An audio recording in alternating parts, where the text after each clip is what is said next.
जब मैं प्रार्थना कर रहा था राइट नाउ, तो मैंने क्या देखा, अभी भी ऐसे लोग हमारे बीच में हैं जिनके हृदय जो हैं वो खुले नहीं हैं खुदावंद के सुसमाचार को देने के लिए। वो अच्छे क्रिश्चियन हैं, अपने टाइथ को बोते होंगे, अपना काम करते होंगे, कुछ ना कुछ सेवा भी करते होंगे, लेकिन खुदावंद का आत्मा अभी भी मुझे ये बता रहा है कि वो लोग अभी भी सुसमाचार की सेवा में नहीं हैं। और ये बात सही नहीं आपकी लाइफ के लिए। As a prophet, as a apostle मुझे आपको समझाना जरूरी है जो खुदावंद के दिल में है। मैं आपको फेक खुश नहीं कर सकता कि सब ठीक है, आप शांति में जाएंगे। बाइबल कहती श्रापित हों वो भविष्यद्वक्ता जो हर वक्त अपने प्रजा को शांति और शांति शांति कहते हैं और सुख की बातें बोलते हैं, लेकिन शांति कुछ भी नहीं, आनंद कुछ भी नहीं और चंगाई कुछ भी नहीं। हालेलुया। मुझे आपको इंप्रेस करने के लिए या खुश करने के लिए खुदा ने नहीं चुना है, मुझे चुना है खुदावंद ने आपको मैं वही वचन दूं जो परमेश्वर ने मुझे देने के लिए आपको बोला है। तो राइट नाउ जब मैं प्रार्थना कर रहा था, मुझे आपकी जो स्पिरिट्स हैं उनकी हालत खुदावंद ने बताई है कि आप अभी भी सुसमाचार को नहीं दे रहे हैं। कुछ लोग अभी भी आप वचन को सुनते हैं और आपको लगता है मेरा बेटा ये काम कर रहा है तो मुझे करने की जरूरत नहीं है, लेकिन मैं आपको ये बताना चाहता हूं उसके पीछे एक बरकत खुदावंद ने रखी है। और वो बरकत आपकी स्पिरिचुअल, आपकी फाइनेंशियल, आपके परिवार की, आपके नेक्स्ट लेवल पे जाने की है। और अगर आप इस वचन को सुनेंगे और मानेंगे तो मेरा बिलीव है कि वो बरकत आपकी लाइफ में एंटर करेगी, आपके परिवार में एंटर करेगी। अब जो मेजर आपकी कॉलिंग है, एक है आपका बड़ा ट्रुथ, सूर्य की तरह बड़ी रोशनी, चंद्रमा की तरह छोटी रोशनी। ये आपकी मेजर बड़ी बुलाहट है हर व्यक्ति की। आप हाउसवाइफ हैं, आप एक स्टूडेंट हैं, आप स्कूल जाते हैं, आप कॉलेज जाते हैं, आप एक बिजनेसमैन हैं, आप एक इंजीनियर हैं, आप डॉक्टर हैं, आप कंपनी में जॉब करते हैं, आप फॉरेन में हैं, आप इंडिया में हैं, आप रिक्शा चलाते हैं, आप प्लेन चलाते हैं, चर्च में सब तरह के लोग हैं, पायलट्स हैं, आप पायलट हैं, आप कोई भी हैं, एनीबॉडी, आप डिप्लोमेट हैं, आप सरकार में हैं, आप कहीं भी हैं। ये आपकी मेजर बड़ी बुलाहट है। पहला काम है आपका या फोन करें अपने फ्रेंड्स को, उन्हें जीसस के बारे में बताएं, अपने रिश्तेदारों को उन्हें परमेश्वर के बारे में बताएं, अपने कोलीग्स को। क्या आपके जहां आप जॉब करते हैं, क्या आपके कोलीग्स को पता है कि आप क्रिश्चियन हैं? और कैसे क्रिश्चियन हैं? क्या शराब पीने वाले क्रिश्चियंस हैं? क्या व्यभिचार करने वाले क्रिश्चियन हैं? या आप एक प्योर क्रिश्चियन हैं? क्योंकि वही यीशु मसीह के बारे में बता सकता है जिसकी लाइफ सेट हो। अगर आप ही की लाइफ सेट नहीं, आप यीशु मसीह के बारे में क्या बताएंगे? आपकी ये पहली बुलाहट है जिसके साथ आपकी बहुत बड़ी बरकत जुड़ी हुई है। पहली बुलाहट को पूरा करने के लिए कि यीशु मसीह का प्रचार आप सब जगह कर सकें, बाइबल कहती है परमेश्वर ने हर एक व्यक्ति को अलग बनाया है। अगर सारे डॉक्टर ही होते तो मरीज कौन होता? अगर सारे मरीज ही होते तो डॉक्टर कौन होता? सारे इंजीनियर होते तो बाकी काम कौन करता? सारे सफाई वाले होते तो बाकी काम बॉस कौन होता? अगर सारे बॉस हों तो सफाई कौन करे? स्टाफ कौन हो? परमेश्वर ने अलग अलग व्यक्ति को अलग अलग काम दिया है। और बाइबल कहती है कि वो काम जो परमेश्वर ने आपको दिया है, आप एक बिजनेसमैन हैं, वो आपकी सेकंड सच्चाई है, वो आपकी सेकंड कॉलिंग है।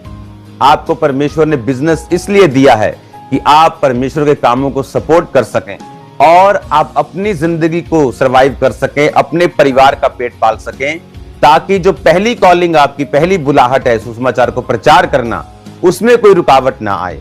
आपको अगर गाड़ी में जाना है, आपके पास इनफ पैसा हो, आपको बस में किसी को बताना है, आपको किसी को फोन करना है, तो आपकी जो दूसरी कॉलिंग है वो आपको इतना पैसा, इतना बरकत दे सके कि आप अपनी पहली बुलाहट को पूरा कर सके। इसलिए परमेश्वर ने आपको दूसरी तरह की बुलाहट दी है कि आप अपने दूसरे काम को करते हुए, जो एक काम हो सकता है, धंधा हो सकता है, बिजनेस हो सकता है, आप स्टाइल का धंधा करते हैं, आप लोग रेडी लगाते हैं, या आप लोग हीरो का धंधा, आप कुछ भी बिजनेस करते हैं, लेकिन वो काम इसलिए है ताकि आप लोग हाँ, बहुत से लोग मुझे मुंबई से सुनते हैं तो वो बिजनेस को धंधा बोलते हैं। अच्छा वर्ड है, हालेलुया। तो आपको जो सेकंड आपकी बुलाहट है, जो दूसरी बुलाहट है, वो इसीलिए है ताकि आप अपनी पहली बुलाहट को पूरा कर सकें। और बहुत से लोग 99.9% क्रिश्चियन अपनी दूसरी बुलाहट में जीते हैं। उन्हें लगता है मैं तो बिजनेस करता हूं और चर्च को टाइट देता हूं, मेरा यही काम है। लेकिन उन्हें यह नहीं मालूम कि वो सबकी, एक पास्टर भी टाइट देता है, एक प्रेरित भी अपना टाइट निकालता है। लेकिन बाइबल कहती है तुम जाओ। जिसको यीशु ने कहा था वो 12 चेले नहीं थे, ये वचन 500 से अधिक लोग वहां मौजूद थे, जहां औरतें, बच्चे, बुजुर्ग, चेले, प्रेरित होने वाले प्रेरित, फ्यूचर पास्टर्स, इवेंजलिस्ट, सब वहां मौजूद थे। और खुदावंद ने उनको बोला था कि जाओ। वो आपको ये कह रहा है। योना को उसने कहा और योना भागा और योना की लाइफ में मुसीबत आई। जब परमेश्वर आपको ये बुलाहट देता है, क्यों आज फैमिलीज में मुसीबत है? क्योंकि परमेश्वर ने लगाम को खींचा। बाइबल कहती है घोड़े खच्चर मत बनो, भजन संहिता 32:8-9। तुम घोड़े और खच्चर ना बनो जिनकी लगाम जो है, जो उनकी उमंग जो है लगाम से रोकनी पड़ती है। परमेश्वर ने कहा ऐसे मत बनो कि मैं तुम्हारे बेटे बेटी को, तुम्हारे फैमिली को खींचूं और फिर तुम सुसमाचार के काम में जाओ। मैं तुम्हें निराश करूं, तुम्हारे पति से, तुम्हारी पत्नी से निराशा तुम्हारी लाइफ में भेजूं, फिर तुम जाकर सुसमाचार का काम करो। तो तब तक तुम अपने परिवार में, अपने परिवार के कामों में, अपने रिश्तेदारियों में, अपने रिश्तेदारियों को संभालने में तुम बिजी हो। और फिर परमेश्वर दुखों का इस्तेमाल करता है, वो लगाम खींचता है और फिर इंसान जो है परमेश्वर के कामों को करता है। इससे अच्छा ये है आप एक अच्छे व्यक्ति बने, आपको मालूम हो पवित्र आत्मा आपकी लाइफ से क्या चाहता है। हालेलुया। मुझे मालूम है पवित्र आत्मा क्या चाहता है। मैं कनाडा में हूं, मैं इंडिया में हूं, मुझे मालूम है मुझे कितने घंटे प्रार्थना में बैठना है।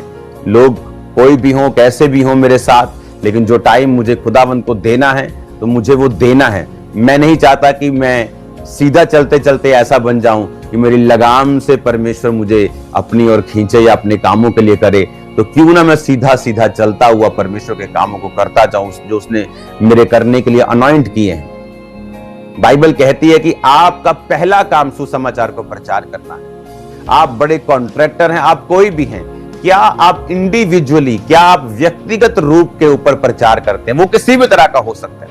चर्च की एक वीडियो शेयर करना भी वो एक प्रचार हो सकता है। जस्ट एक टेस्टिमनी देना फोन पर कि आज मैं चर्च में गया और मैंने परमेश्वर के काम देखा, मैंने एक हीलिंग देखी, मैं तुझे वो वीडियो भेजता हूं, जरा वो वीडियो देखना। जस्ट प्रचार करने का मतलब ये नहीं आपको मत्ती, मरकुस, लूका, यूहन्ना पूरा उत्पत्ति से लेकर प्रकाशित वाक्य तक आपको याद होना चाहिए, ऐसा नहीं। जब मैंने प्रीच करना शुरू किया था तो मैंने बाइबल भी पूरी नहीं पढ़ी थी। आई थिंक शायद मैंने मत्ती भी पूरा ना पढ़ा हो जब मैंने प्रीच करना शुरू कर दिया था अपनी लाइफ के जस्ट दूसरे, चौथे, 5वें, 6वें दिन मसीह में आने के बाद। हालेलुया। सेकंड मंथ तो मैंने बैप्टिज्म ले लिया था, पवित्र आत्मा पा लिया था, काम करना शुरू कर दिया था, 6 महीने में ले हैंड करना शुरू कर दिया था। तो जरूरी नहीं आपको पूरे बाइबल आए तो आप प्रीच करें, आप किसी भी बहाने से प्रीच कर सकते हैं। आप टेस्टिमनी को लोगों को दे सकते हैं, गवाही दे सकते हैं, अपनी जिंदगी की गवाही दे सकते हैं, दूसरे की जिंदगी की गवाही दे सकते हैं, अपने एक्सपीरियंस को शेयर कर सकते हैं। आप जस्ट लोगों को बता सकते हैं कि यीशु मसीह धर्म जात को बदलने नहीं आया, वो जीवन को बदलने के लिए आया। आप जस्ट एक नशे वाले व्यक्ति को देखकर उसे गवाही दे सकते हैं कि मैं एक चर्च में गया था जहां लोग चंगे होते हैं, जहां लोग अपने नशों को छोड़ देते हैं, फ्री इलाज होता है, आप वहां जा सकते हैं। उसको आजकल तो इतना आसान है, यूट्यूब आपके पास मौजूद है, फेसबुक आपके पास मौजूद है, आपके पास गूगल मौजूद है।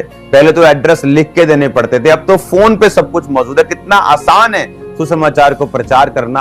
आपको डाटा फ्री कर दिया खुदावंद ने व्यक्तियों के दिल में डाल के। खुदावंद अंबानी को ब्लेस करे, उसने डाटा फ्री कर दिया आपका। आप मीटिंग देख पाते हो। बहुत से लोग तो मीटिंग नहीं ऑनलाइन देख पाते थे, उनके पास डाटा ही खत्म हुआ रहता था।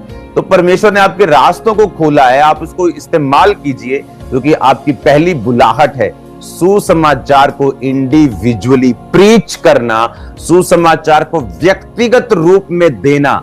आप 80 के हों, आप 15 के हों, आप 12 साल के हों, तब भी खुदावंद ये चाहता है आप जीसस के बारे में लोगों को बताएं, क्योंकि वही असली विश्वासी की मैं आपको निशानी बताता हूं एक रियल बिलीवर खुदा के बारे में रोज बात करेगा। अगर आपकी लाइफ डेडिकेटेड है खुदावंद के लिए, आपने यीशु मसीह को अपनी जिंदगी दे दी है, तो आप परमेश्वर के बारे में रोज बात करेंगे। यह आपकी लाइफ की निशानी होगी कि आप एक क्रिश्चियन हैं। मैंने लोगों को देखा है वो क्रिश्चियन है, जस्ट ऐसी बहनों को देखा, अब सुबह उठती सारा दिन घर का काम, बच्चे को स्कूल भेजा, बड़े वाले को वहां भेजा, हाँ सारा दिन बिजी, और शाम को खाना बनाया, उसके बाद बिजी। उनके लाइफ में सुसमाचार का कोई स्थान नहीं है, इसीलिए वो अपनी लाइफ को खाली महसूस करती हैं, इसीलिए बीमारियों में घिरी रहती हैं, इसीलिए उनकी लाइफ में बहुत सारी मेंटल प्रॉब्लम्स भी हैं, साइकोलॉजिकल प्रॉब्लम्स हैं, इमोशनल प्रॉब्लम्स हैं, क्योंकि आप भूल गए अपनी पहली बुलाहट को। इस कैमरे को जो आप मेरे सामने लगाए, इसका पहला काम मुझे खींचकर आपको भेजना है। इसकी सुंदरता क्या है, ये और क्या कर सकता है, इसका मुझे कोई मतलब नहीं। अगर ये पहला काम नहीं करेगा तो दूसरा मुझे कोई मतलब नहीं है क्या करता है। आपके घरों में जब एसी लगा है गर्मियों में, तो वो ठंडक देने के लिए बनाया, वो जितना मर्जी सुंदर बाहर से दिखे, सिर्फ सुंदरता के लिए आपने उसे नहीं लगाया। अगर वो एसी काम करना बंद कर दे, आप उसे मैकेनिक के पास भेज दें, अगर वहां काम ना करे, वो अनट्रीटेबल हो, उसका ट्रीट ही ना हो सका, वो ठीक ही ना हो सका हो, तो क्या करेंगे?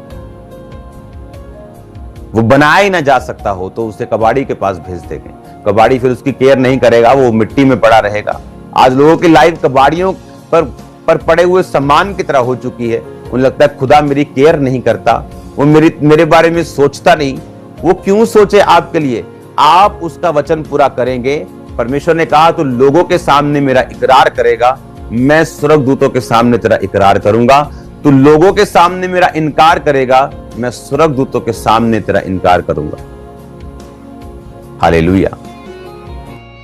उसने कहा मैं तुम्हें मनुष्यों का मछुआरा बनाऊंगा, तुम्हें मनुष्यों को पकड़ना भी आना चाहिए। आपको मालूम है आपके गली मोहल्ले के लोग हैं, आपके गांव के लोग हैं, वो कैसे आएंगे? कुछ फाइनेंशियली ट्रबल में है, कुछ को निकलना मुश्किल है, कुछ अपने आप सोचते कहां जाएंगे, कौन सा एड्रेस है, पहले कौन सी बस पकड़ेंगे, पहले गाड़ी में कहां जाएंगे। जस्ट बोलो कुछ नहीं करना बहन जी, यहां एक 5 स्टार ट्रक लगा है, सुंदर सी दरी बिछी है, आ जाओ चलें। उनके लिए आसान है। एक दिन मुश्किल उनको लगेगा, दूसरे दिन मना करेंगे, 10वें दिन मना नहीं करेंगे। एक दिन वो आएंगे। आपको लोगों को बचाना होगा क्योंकि आपकी जिम्मेवारी है। वचन कहता है कि जब एक लाश मिलेगी तो उस लाश के पास जो जीवित व्यक्ति होगा उससे पूछा जाएगा कि इस लाश का लेखा मुझे दे। आपके आसपास कितनी लाशें हैं जो आत्मिक रूप से लोग मरे हुए हैं, तो उनको बचाना किसने है? आप लोगों ने।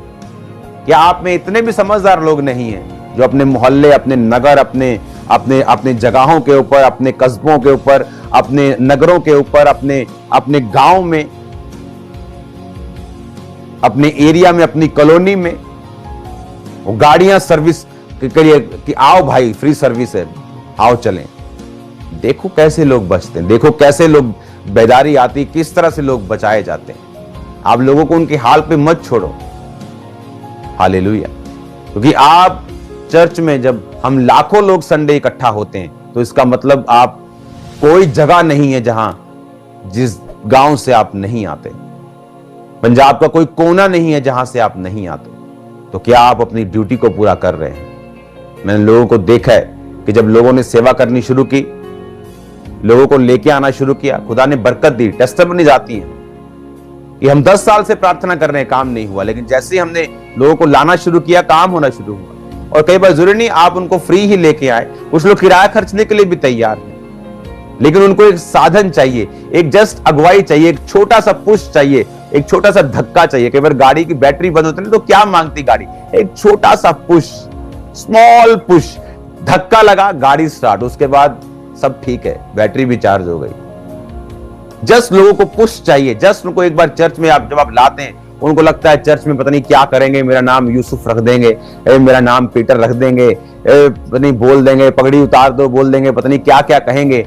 जब वो चर्च में आते देखते कि यीशु तो धर्म की बात ही नहीं कर रहे हैं, यीशु मसीह तो जीवन की बात कर रहे हैं, वो तो आपकी लाइफ को चेंज करना चाहते हैं, वो तो आपकी बीमारी को बदलना चाहते हैं। वो आपके धर्म, आपका कद, आपका रंग, आपका फाइनेंशियल स्टेटस क्या है, जीसस को उसमें कोई मतलब नहीं। वो आपको ब्लेस्ड और बड़ा हुआ देखना चाहता है। लेकिन ये जिम्मेवारी किसकी है? ये आपकी जिम्मेवारी है।